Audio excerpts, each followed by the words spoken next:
All right, I would then start. Yes. Okay, so hi everyone.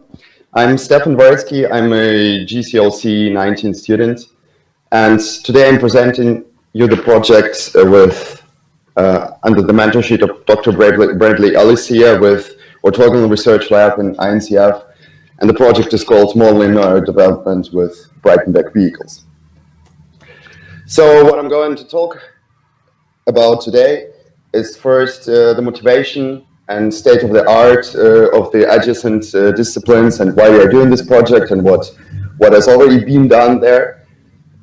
And then I'm going to take a quick look on my approach and methods, so how I'm going to tackle down the project and what I'm going to do technically with the project and which frameworks or which technologies I use. And I will close it up with our plan on dissemination of the results of the project after it's done. So let's begin. Braitenberg Vehicles as a concept is pretty old, and it has been developed by Valentino Braitenberg already in 70s of the last century. And many robotics papers do employ this approach. So on the right you see a plot, or better an image, from a paper of year 95. So it's been employed, it's been investigated further in robotics community, but what has not really been done is connecting this concept with the concept of neural networks. So basically they have been developing parallelly, but they have it was really little work on what you can do employing both approaches together. So putting neural networks in a Braitenberg vehicle simulation.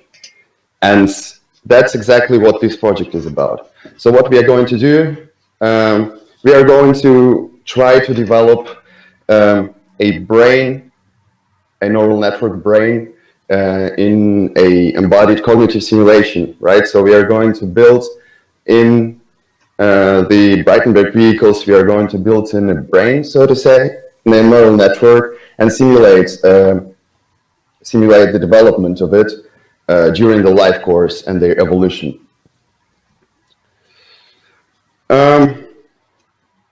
So that's we are kind of simulating, we are modeling the biological development of brain.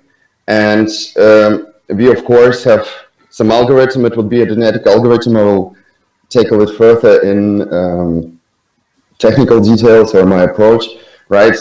Just the target is that we want also to become some biologically results that make biological sense, that we would also expect or understand in our real world, right? So there are two approaches that I could think about. The first one is developing some networks that then produce some meaningful behavior in the simulation. So for instance, that vehicle moves around, it doesn't just stay in one place. And maybe also how many curves it makes. So not that it just moves in some really primitive shape, but maybe also we can say that vehicle is kind of a little bit clever if it moves somewhat complexer than just some primitive shape, right? So making some networks and looking at assessing their behaviors that they produce in vehicles is the first approach that I could think of, and the second approach is building in some networks that we see naturally occurring in some species, for instance, in some primates or even human brains, and then looking at the behaviors that they would produce. So these naturally occurring cognitive patterns would produce in our simulation. Right, there are some connectome databases for this, and that would be the second possible option, but I would focus on the meaningful behaviors on the first approach during Google Summer of Code, and the second approach, investigating what would naturally occurring cognitive patterns result in. That will be something like some extensions, some possible future add-on to the project. Right, so as I've said before, we are going to employ genetic algorithms to simulate the biological development of the brain. On the right, you see some examples of some genetic algorithm optimization and their search spaces. Of course, there are some search space and there are some fitness function that we employ during genetic algorithms. Steps consist of crossover, mutation, and selection normally, and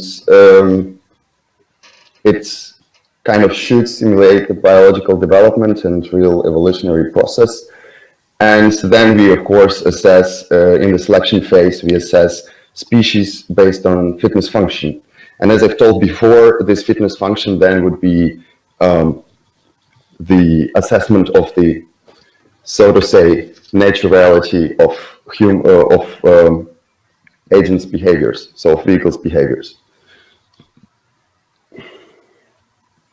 There's also an issue with overcoming some local minima on in the search space of the algorithm. As you see, for instance, on the right, on these plots, there are pretty a lot of local minima and maxima on the plots, and we should, of course, overcome them. So that's also a big issue. And there are some ideas about how I would do this. I would try multiple things. I would try to freeze some good motives. Under all, if we find something to be good, we will then kind of freeze this brick and move on with the algorithm, saving a good part, so to say, right? A part that has a big fitness. That would be one of the possible approaches to tackle down the local minima problem in the optimization algorithm. Right, so talking a little bit about brain itself as an instance, as an entity in the simulation.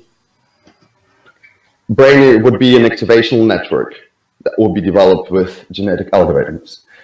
Right, so the activational networks means that it has just two types of weights. Either we have no signal, I would represent it with 0 or with Boolean false, or it has a signal, it transduces signal to some other neuron in the network. That means that weight would be 1 or true.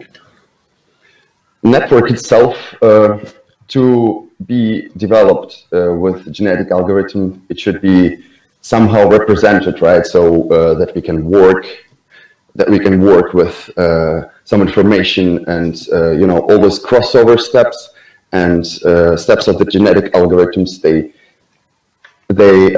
require that we can represent the network binarily, and that's what we're going to do, of course.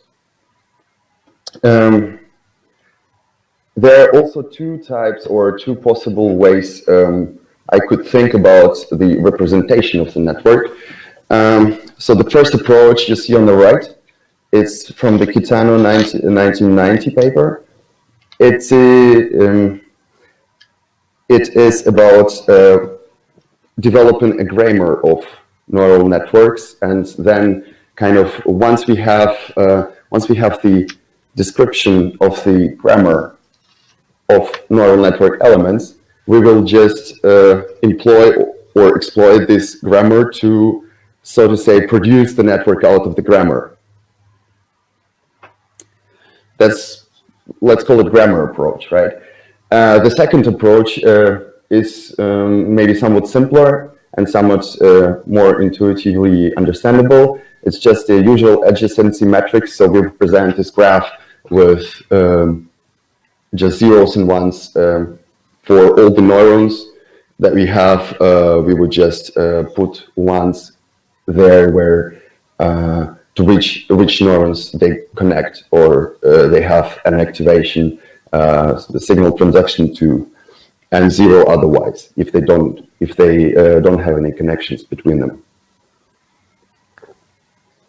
So the second approach is, of course, maybe easier and somewhat more understandable, maybe more comprehensible, maybe also easier to debug, I would speculate. But the problem with this is, of course, that with increasing network size, the problem of handling the data and handling this representation and also storing it and working with it, it becomes pretty big. So it doesn't scale that well. That's why I think I'm going to start with grammar approach and see if I could just go away and do good with it. Yes, so I'm going to represent to represent activation networks, brains of the vehicles with grammar, with network grammar, and then convert it to binary representation and do a genetic algorithm, so crossover, selection, and other steps with this binary representation of the network, and then convert it back, to the grammar. Right. So, of course, I'm developing a GUI, and requirements on this user interface is that user is able to see vehicles firstly, because we need to analyze how they behave, so how they move, how they react to the world objects, how they're affected by the world, by the environment, and how they live, so to say, what behavior the brain produces. And of course, we also have to see, we also have to be able to see the brains of them, to analyze common motives and complexity of the brains that produce this or that behavior. We also want to take a look at connectivity patterns and motives that will be developed in the vehicles, in their brains, so to say. Yes, and so that's why we are developing a guided graphical user interface to be able to show it to the users. On the right, you see some example of optimization visualization, right? So we start there and end here. In my simulation, it will look a little bit different. So we'll have a big world where vehicles would move, and they would just react this way or that way to some obstacles, like you see on the image on the right, for instance. Yes, going more into technical details, there is some program to simulate or to show, to visualize some network developments called SimBrain. And it, of course, it could be employed during this project, and I could just extend it to facilitate my approach and my algorithm. But I still have decided to use TornadoFX and Kotlin because of a variety of reasons. The biggest reason just being a bit of that the Java AVT library that is used in SimBrain is becoming a little bit old, and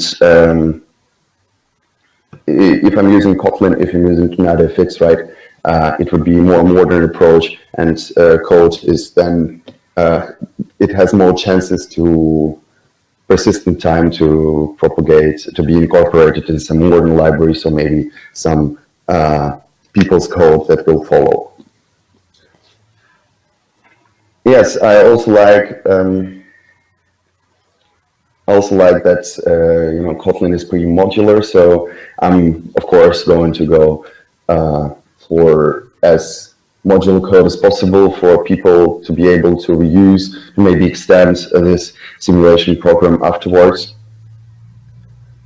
And still we have the SimBrain, and it has pretty simulations that make sense. So if I'm stuck with something, or I'm thinking about how to implement this or that structure or network, I would just be able to look in SimBrain code how they do. You can even convert Java code to the Kotlin code, but I will see how it goes. So anytime I just can consult SimBrain about how to implement this or that, or how it's done there. Right, talking about the space and how the work looks and how the simulation would look like, as I've already said, it would be just 2D space first, and the agents would have some shape, some representation, so it wouldn't be just a dot, but instead a real, so to say, vehicle. And there will also be some objects in space that will affect vehicle in this way or that way.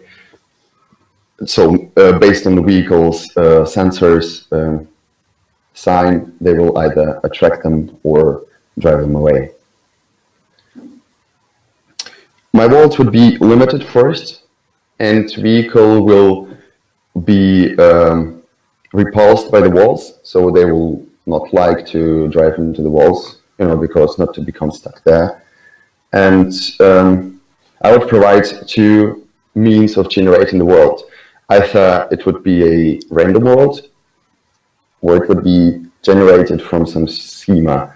I haven't decided yet how I would implement the schema, but I guess it would be some kind of XML file. There are also some Java XML possibilities to define the layouts, but I will look into this further, and I guess it wouldn't be such a big problem. Right, so our presentation of the results. So after the simulation is done, I'm of course uploading this all the time to the GitHub repository, which will be updated regularly during the summer. After the summer is over and autumn begins, we will have this Neuroinformatics 2019 conference, which takes place in Warsaw this September 1st and 2nd, I guess, if I remember it correctly. In all means, I will demonstrate the GUI there to the community and become some valuable feedback from them, and also, propagate results. I will also maybe do it in my university. We have at the TU Munich, we have some kind of presentation day where students can present their work and the progress of their work. So maybe we'll just, also take feedback from the local community of neuroscientists, or maybe AI experts, what they think about it, maybe if they have some comments on the simulation. It will be during the summer, so I would even be able to implement the feedback in the summer yet, in Google Summer of Code period.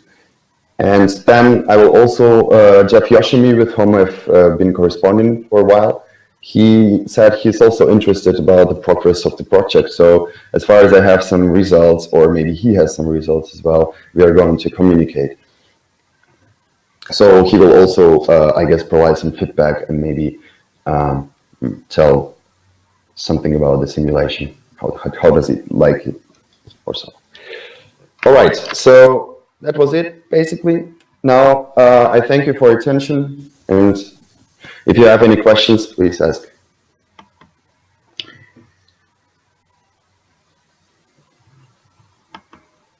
Well, that was very good. Thank you.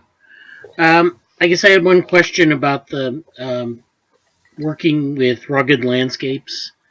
So the fitness landscape that you showed, and they come in different degrees of ruggedness, from very smooth to more rugged as you get more parameters involved and you get more space.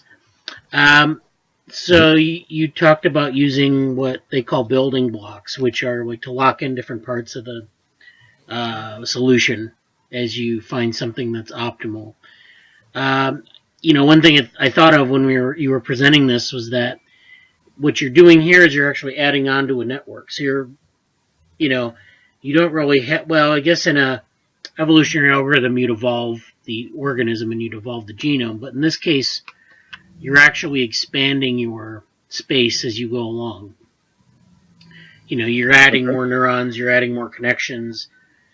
And yes, that's true. That's true. By using the standard building blocks approach, you essentially freeze in modules. What happens if, as you expand the network, that module then becomes the less fit option? So, like, there may be more fit options as the network expands. Mm-hmm. Okay. Yes.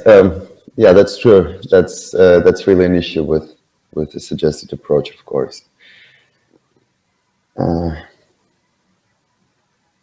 mean, I don't have an answer, but Yes. Yes. Thank you very much. That's a nice comment. I will consider that in implementing. yeah, there might be some literature on it too. Like in like I don't know what people are doing with that part of the genetic algorithms literature, but there might be something on like where they use iterative methods or something where they retest it or I mean you definitely have that solution in hand, so you could just simply test it again in a different epoch. You as you evolve it, you would test it, but you'd also have that thing frozen in place, so that solution.